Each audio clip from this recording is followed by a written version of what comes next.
Bonjour, chers abonnés. C'est encore le professeur Siongo Zardon.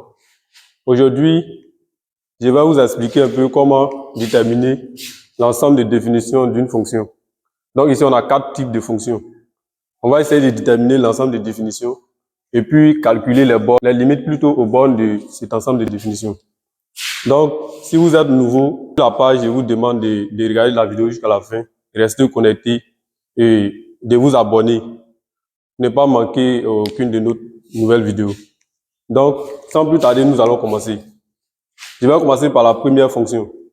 Ici, la première fonction, c'est A.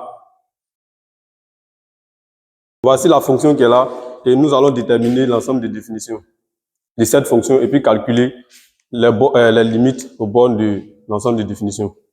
Comme vous le voyez, ce sont des fonctions qui sont très simples. Ce ne sont pas des fonctions compliquées. Et c'est toujours les mêmes fonctions. Donc, on tourne toujours autour de ces mêmes fonctions. Donc, ne soyez pas effrayés. Ce sont les mêmes fonctions, ce n'est pas difficile. Je vais essayer de vous montrer un peu quelques méthodes. Voilà, je vais vous montrer un peu quelques méthodes. Donc, on va commencer. Ici, depuis la classe de, je ne sais pas si peut dire première ou bien seconde, on nous a montré comment rédiger, comment commencer. On commence toujours par, pour tout X appartenant à D de F, X doit appartenir à l'ensemble des définitions. Cela équivaut à dire que X appartient à R. R ici, c'est l'ensemble des nombres réels. Donc, si X appartient à R, ici, la fonction qui est là, c'est une fraction rationnelle. Une fraction rationnelle, le dénominateur ici doit être d'abord différent de 0. Et le dénominateur doit être différent de 0. Mais ici, au numérateur, on a une fonction en racine carrée. Et pour que cette fonction puisse exister, il faut que le dénominateur d'abord soit différent de 0. Et puis, la fonction qui est sous la racine au numérateur soit aussi supérieure ou égale à 0. Parce que si la fonction qui est ici est inférieure à 0, on ne pourra pas. La fonction qui est là ne pourra pas exister. Parce qu'on ne peut pas calculer la racine carrée d'un nombre négatif. Donc, il faut que le numérateur soit supérieur ou égal à 0. Parce que racine carrée de 0, ça existe. Donc, on peut faire. Donc, il ne faudrait pas que ça soit inférieur à 0. Et puis, le X qui est en bas ici soit différent de 0. Ok, c'est très simple. Donc, ici, on va dire quoi? Voilà.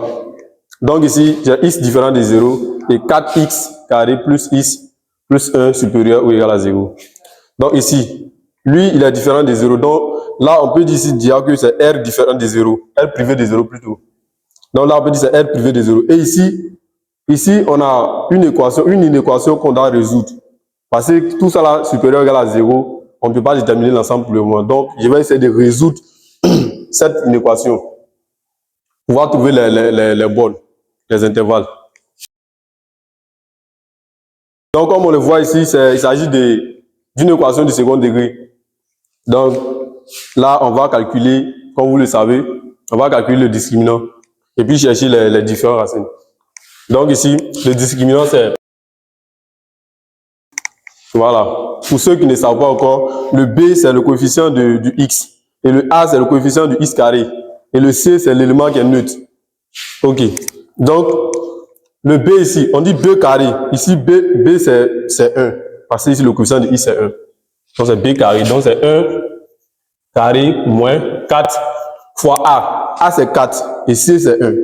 Donc, ça fait 4 fois 1. Donc, 1 carré moins 4 fois 4 fois 1. Donc, delta ici, ça nous donne... Ici, 4 fois 4, ça fait 16. Donc, 1 moins 16, ça fait moins 15. Donc, ici, on a moins 15 ici, qui est inférieur à 0.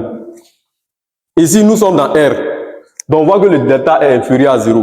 Si le delta est inférieur à 0, ça veut dire qu'il n'y a pas de solution. Donc, s'il n'y a pas de solution, notre inéquation qui est ici, le signe va dépendre du A. Donc, je mets ici, pas de solution.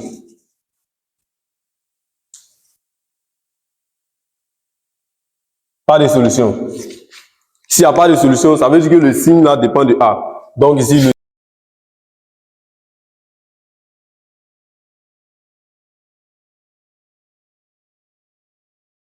notre A ici, c'est 4. Pour nous tous, on sait que 4 là, 4 est supérieur à 0. Donc, ici, mais ici, A égale à 4 est supérieur à 0. Donc, c'est supérieur à 0. Ça veut dire que ce terme qui est là est supérieur à 0. Donc, quel que soit R, quel que soit le nombre, tout ça là, c'est supérieur à 0. Donc, quel que soit le X, ça est supérieur à 0. Donc, il n'y a pas de problème au niveau du numérateur. Donc, c'est le dénominateur qui doit être différent de 0. Donc, tout simplement, comme lui là, il n'y a pas de problème, ça veut dire que ça dépend de lui. Hein. Or, lui, son ensemble de définitions, c'est R privé de 0. Donc, on peut dire que l'ensemble de définitions même de la fonction totale, c'est R privé de 0. Parce que le numérateur, on a dit, ce terme qu'elle a est supérieur ou égal à 0. Or, quel que soit le X, lui là, il est supérieur à 0, il n'y a pas de problème. Voilà, quel que soit le nombre que vous prenez, vous allez voir que ce terme est toujours supérieur à 0. Donc, on peut dire que l'ensemble des définitions de la fonction qu'elle a, c'est R privé de 0. Donc, cela implique que ça, pour lui, il peut appeler ça peut-être D de F1. Il peut dire que ça, c'est D de F1. Donc, il peut dire que D de F1 égale à R. Car 4x carré plus 1 plus x plutôt plus 1 supérieur à 0. Donc ici,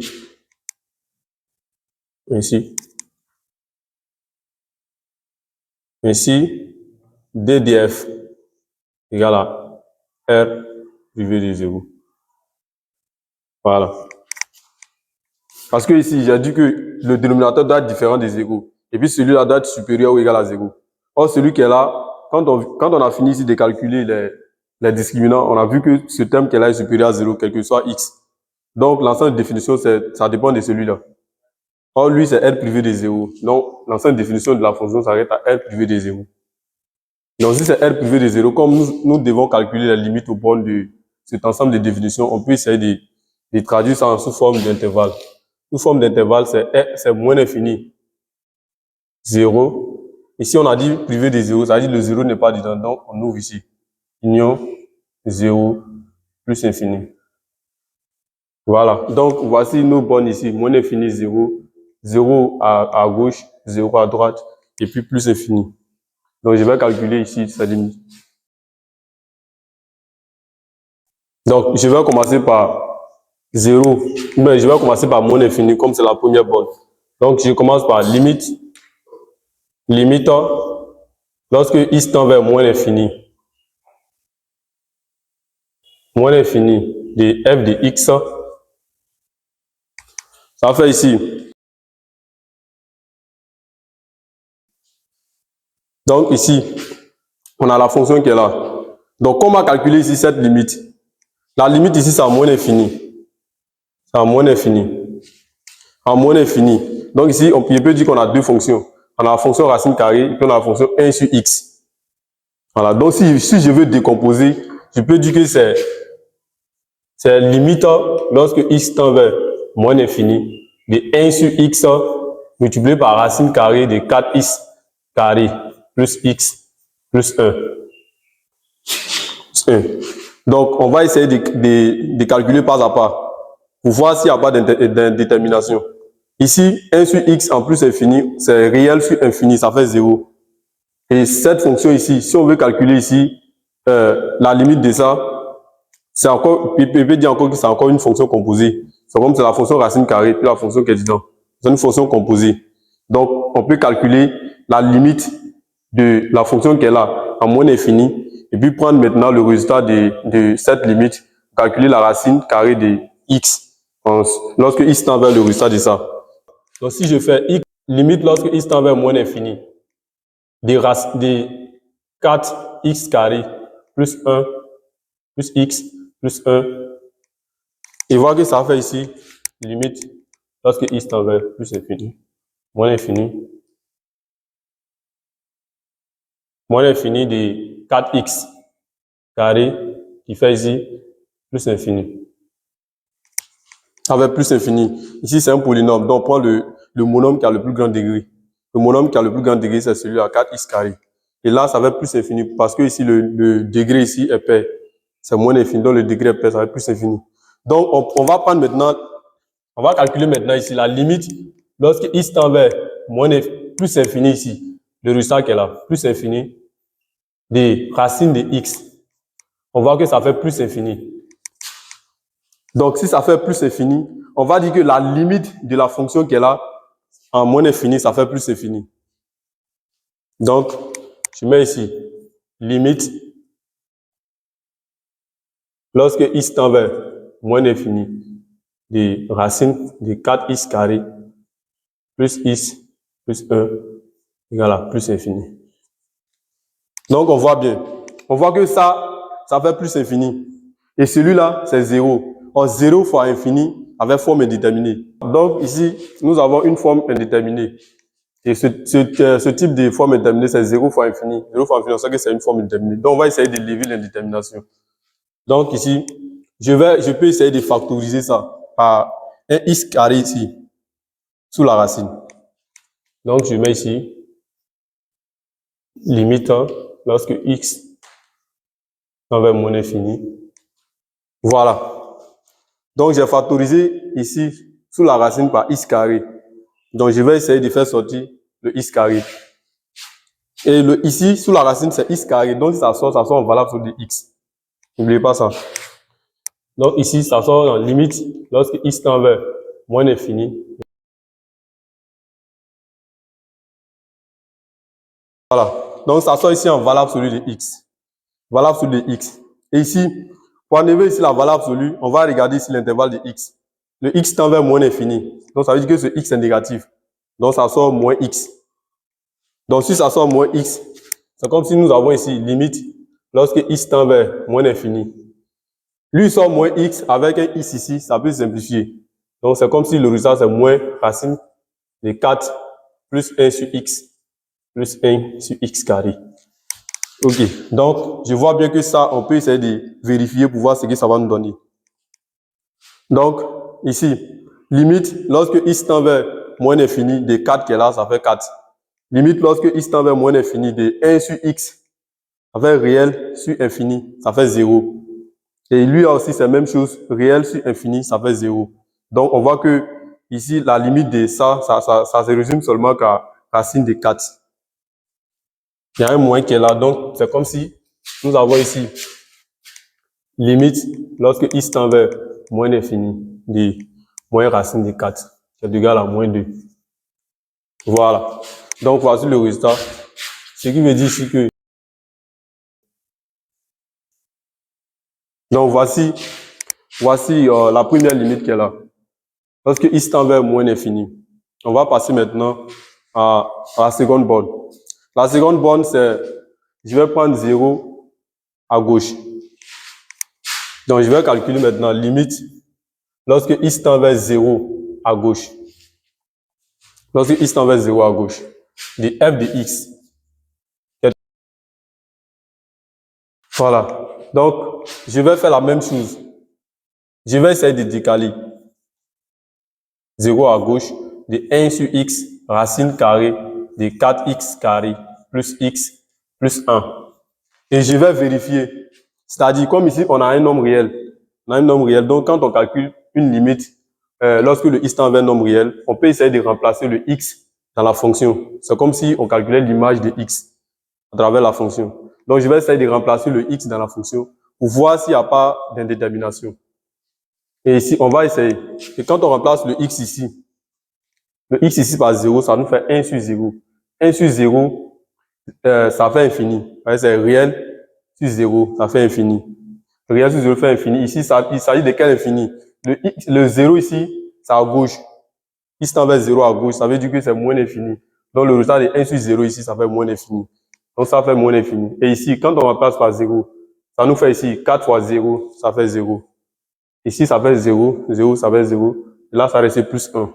Donc, nous avons ici 1 sur 0, infini ici multiplié par racine de 1. Donc, ça fait moins infini. Donc, ça nous fait ici moins infini. Voilà. Limite, lorsque x tend vers 0 à gauche de f de x, ça nous fait moins infini.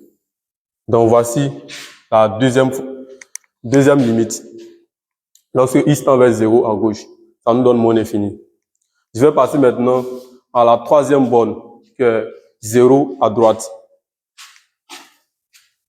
Limite, lorsque x tend vers 0 à droite, et f de x, ça fait ici encore limite, lorsque x tend vers 0 à droite de la même fonction. 4x carré plus x plus 1. Ok, donc je vais faire la même chose. Cette fois-ci, nous sommes à 0 à droite. Donc 0 à droite, on va essayer de remplacer encore 0 comme le cas précédent. Donc ici, on a 1 sur 0, ça nous fait infini. Cette fois-ci, le x tend vers 0 à droite. Donc à droite, c'est plus infini. Donc le résultat qui est ici, ça nous fait plus infini. On remplace encore 0 ici. Lui fait 0, lui donne 0, donc ça nous reste 1. Donc c'est comme si on a plus infini multiplié par 1. Ça nous fait ici plus infini. Donc ici, on a plus infini. Limite lorsque x tend vers 0 à droite, 1 de x.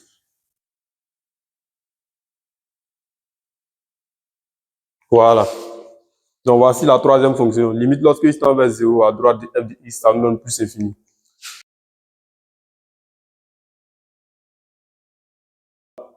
Donc, je vais faire la même chose.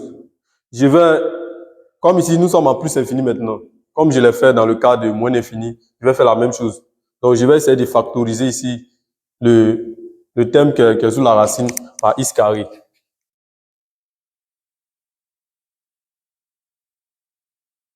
Donc, ça nous donne ici 1 sur x racine carrée de x carré.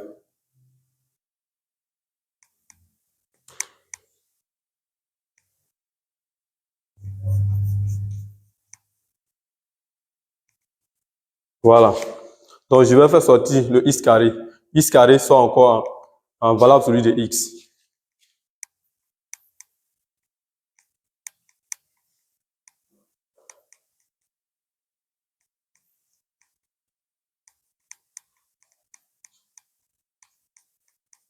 Voilà, ça nous donne ça. Cette fois-ci, le x tend vers plus infini. Donc, la valeur absolue de x, ça va sortir x. Parce que le x tend vers les nombres positifs. Donc, ça sort, nous fait x. X, ici, peut simplifier par x. Donc, ça va nous rester ici, limite, lorsque x tend vers plus infini, des racines de 4 plus 1 sur x plus 1 sur x carré. Et là, 1 sur x en plus infini, c'est comme c'est réel sur infini, ça fait 0. 1 sur x carré aussi, c'est la même chose, réel sur infini, ça fait 0. Donc, ça va nous rester racine de 4. Et racine de 4, ça fait 2. Donc, limite, lorsque x tend vers plus infini, et f de x, ça nous fait ici 2.